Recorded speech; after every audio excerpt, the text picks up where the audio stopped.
فألف بين قلوبكم فأصبحتم بنعمته إخوانا وكنتم على شفا حفرة من النار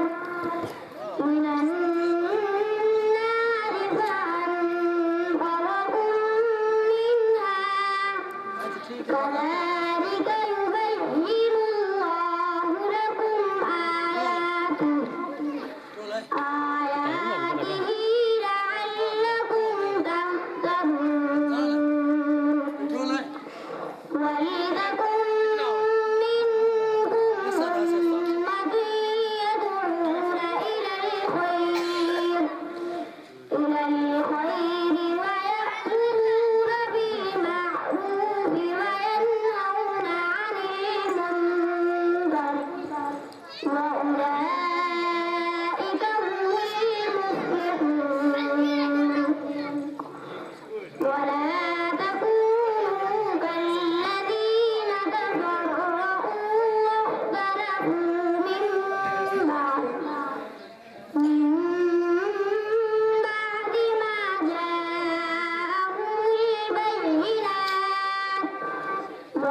وأولئك لهم عذاب عظيم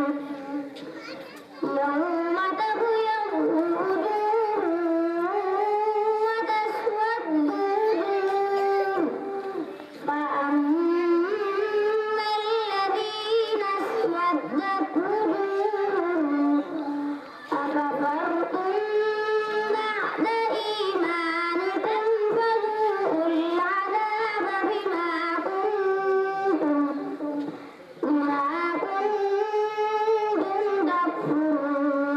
تكفرون وأما الذين ابيضت وجوههم ففي رحمة الله هم فيها خالدون تلك آيات الله نتلوها عليك بالحق وما الله يريد ظلما للعالمين ولله ما في السماوات وما في الأرض وإلى الله ترجع الأمور صدق الله